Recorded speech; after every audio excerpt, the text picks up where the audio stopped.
राधे राधे भक्तों, जय श्री कृष्ण।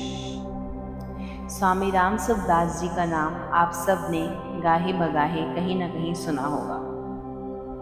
संतों की कोटि में उच्च स्थान रखने वाले स्वामी राम सुखदास जी का सानिध्य श्री राधा बाबा, श्री भाई जी, श्री सेठ जी का भी रहा है। और श्री स्वामी राम सुखदास जी की पुस्तकों में उनकी विलक्षण साधना का प्रतिपल आपको दर्शन मिलेगा। आज मैं उनके द्वारा दिया हुआ एक वचन प्रसारित कर रही हूँ। इन वचनों और इन संत वाणियों का उद्देश्य यही है कि कोई भी अशांत आत्मा जिसे जीवन में कभी सुख की अभिलाषा रही हो या ना रही हो, वह हताश हो, निराश हो, तो उसे यह जरूर सुननी है, क्योंकि जीव मात्र का उद्देश्य केवल भगवत प्राप्ति है। और संतों की कृपा से उनके वचनों द्वारा हमें यह बार बार स्मरण होता रहे। इसलिए आज के समय में इस घोर कलयुग में यूट्यूब और अन्य सोशल मीडिया माध्यमों से जितना हो सके आप इसके संपर्क में रहें। श्री स्वामी राम सुखदास जी महाराज कहते हैं, श्री भगवान की असीम अहेतु की कृपा से ही जीव को मानव शरीर मिलता है। इसका एकमात्र उद्देश्य केवल भगवत प्राप्ति ही है। परंतु मनुष्य इस शरीर को प्राप्त करने के बाद अपने मूल उद्देश्य को भूलकर शरीर के साथ दृढ़ता से तादात्म्य कर लेता है और इसके सुख को ही परम सुख मानने लगता है। शरीर को सत्ता और महत्ता देकर उसके साथ अपना संबंध मान लेने के कारण उसका शरीर से इतना मोह हो जाता है कि इसका नाम तक उसको प्रिय लगने लगता है। शरीर के सुखों में मान बढ़ाई का सुख सबसे सूक्ष्म होता है। इसकी प्राप्ति के लिए वह झूठ, कपट, बेईमानी आदि दुर्गुण दुराचार भी करने लग जाता है। शरीर के नाम में प्रियता होने से उसमें दूसरों से अपनी प्रशंसा, स्तुति की चाहना रहती है। वह यह चाहता है कि जीवन पर्यंत मेरे को मान बढ़ाई मिले और मरने के बाद मेरे नाम की कीर्ति हो। वह यह भूल जाता है कि केवल लौकिक व्यवहार के लिए शरीर का रखा हुआ नाम शरीर के नष्ट होने के बाद कोई अस्तित्व नहीं रखता। इस दृष्टि से शरीर की पूजा, मान, आदर एवं नाम को बनाए रखने का भाव किसी महत्व का नहीं है। परंतु शरीर का मान, आदर एवं नाम की स्तुति, प्रशंसा का भाव इतना व्यापक है कि मनुष्य अपने तथा अपने प्रियजनों के साथ तो ऐसा व्यवहार करते ही हैं, प्रत्युत जो भगवद आज्ञा, महापुरुष वचन और शास्त्र मर्यादा के अनुसार सच्चे हृदय से अपने लक्ष्य यानी भगवत प्राप्ति में लगे रहकर इन दोषों से दूर रहना चाहते हैं, उन साधकों के साथ भी ऐसा व्यवहार करने लग जाते हैं। अधिक क्या कहा जाए, उन साधकों का शरीर निष्प्राण होने पर भी उनकी स्मृति बनाए रखने के लिए वे उस शरीर को चित्र में आबद्ध करते हैं एवं उसको बहुत ही साज सज्जा के साथ अंतिम संस्कार स्थल तक ले जाते हैं। विनाशी नाम को अविनाशी बनाने के प्रयास में वे उस संस्कार स्थल पर छतरी, चबूतरा या मकान या स्मारक बना देते हैं। इसके सिवाय उनके शरीर से संबंधित एक पक्षीय घटनाओं को बढ़ा चढ़ाकर उनको जीवनी, संस्मरण आदि के रूप में लिखते और प्रचारित या प्रकाशित करवाते हैं। कहने को तो वे अपने आप को उन साधकों का श्रद्धालु कहते हैं, पर काम वही करते हैं जिसका वे साधक निषेध करते हैं।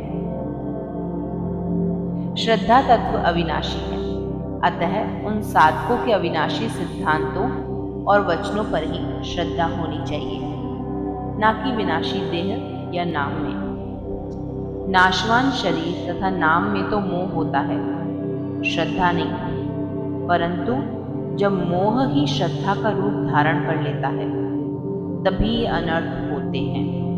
अतः भगवान के शाश्वत, दिव्य, अलौकिक श्री विग्रह की पूजा तथा उसके अविनाशी नाम की स्मृति को छोड़कर इन नाशवान शरीरों तथा नामों को महत्व देने से न केवल अपना जीवन ही निरर्थक होता है, प्रत्युत अपने साथ महान धोखा भी होता है।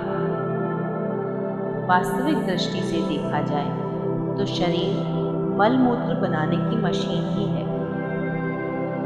इसको उत्तम से उत्तम भोजन या भगवान का प्रसाद खिला दो तो वह मल बनकर निकल जाएगा, तथा उत्तम से उत्तम पेय या गंगा जल पिला दो तो वह मूत्र बनकर निकल जाएगा। जब तक प्राण है तब तक तो यह शरीर मल मूत्र बनाने की मशीन है, और प्राण निकल जाने पर यह मुर्दा है। जिसको छू लेने पर स्नान करना पड़ता है, वास्तव में यह शरीर प्रतिक्षण मर ही रहा है, मुर्दा बन रहा है। इसमें जो वास्तविक तत्व है उसका चित्र तो लिया ही नहीं जा सकता। चित्र लिया जाता है उस शरीर का जो प्रतिक्षण नष्ट हो रहा है। इसलिए चित्र लेने के बाद शरीर भी वैसा नहीं रहता जैसा चित्र लेते समय था।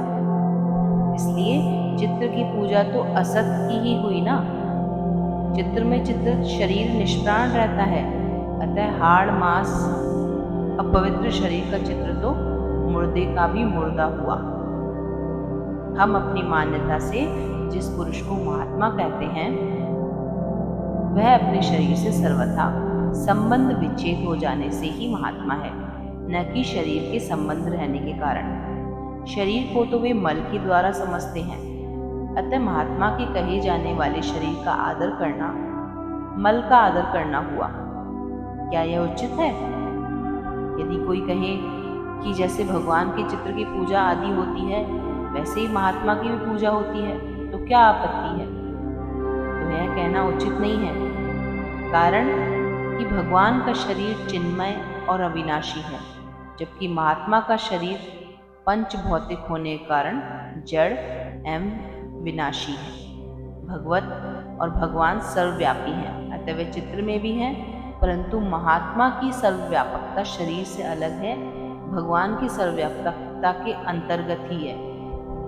एक भगवान के अंतर्गत समस्त महात्मा है, अतः भगवान की पूजा के अंतर्गत सभी महात्माओं की पूजा स्वतः ही हो जाती है। यदि महात्माओं के हाड़ मांसमय शरीर को उनके चित्रों की पूजा होने लगे तो इससे पुरुषोत्तम भगवान की ही पूजा में बाधा पहुंचेगी, जो महात्माओं के सिद्धांत से सर्वथा विपरीत है। महात्मा तो संसार में लोगों को भगवान की ओर लगाने के लिए आते हैं, न कि अपनी ओर लगाने के लिए। जो लोगों को अपनी ओर लगाता है वह तो भगवत विरोधी होता है। वास्तव में महात्मा कभी शरीर में सीमित नहीं होता। कितनी अच्छी बात है इस वचन में। सच में यही है। आज के परिप्रेक्ष्य में देखा जाए तो जितने भी लोग जो भगवत साधना और खुद को बाबा, ज्ञानी, गुरु, पंडित और जाने किन किन पदवियों से अलंकारित कर रहे हैं, अपनी तस्वीरें बनवा रहे हैं, उन्हें उनका प्रचार कर रहे हैं, अपने नाम की लॉकेट बनवा के लोगों के गलों में धारण करवा रहे हैं और जाने क्या क्या कर रहे हैं, वह सब आडंबर ही तो है। कितनी खूबसूरती से, कितनी ही बनावटी तरीके से इन महात्माओं ने, जो कि ढोंगी हैं, ईश्वर को प्रतिस्थापित कर दिया आपके जीवन से। वह आपके घर में, आपके गले में, आपके हाथ में, हर जगह उन महात्मा की तस्वीर है, जो कि साक्षात नारायण की होनी चाहिए। मैं यहाँ ये बिल्कुल नहीं कहती कि स्वामी जी ये कहना चाहते हैं कि जो सच में उच्च गति के महात्मा हैं, यानी कि वे खुद और बहुत सारे भाई जी, राधा बाबा और भी अनंत संत हुए हैं हमारे इस भारत भूमि पर, वे सारे पाखंडी नहीं हैं।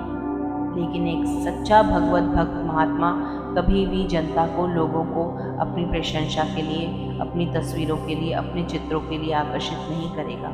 वह सिर्फ उन्हें भगवत प्राप्ति में लगाएगा और साधारण जीवन जीने में विश्वास करेगा। आपका क्या विचार है? क्या संत महात्माओं की तस्वीरें होनी चाहिए? क्या ईश्वर की जगह संत महात्माओं की तस्वीरों का प्रचार होना ठीक है? उनके नाम की लॉकेट बनना, उनके नाम की पुस्तकें छपना, क्या यह ठीक है? यदि हाँ या ना, अपने विचार जरूर प्रस्तुत कीजिएगा। उससे मुझे भी बहुत सहायता मिलेगी प्रभु जी के इस वचन को समझने में। मिलते हैं अगले वीडियो में। शेष हरि इच्छा। जय जय श्री राधे श्याम।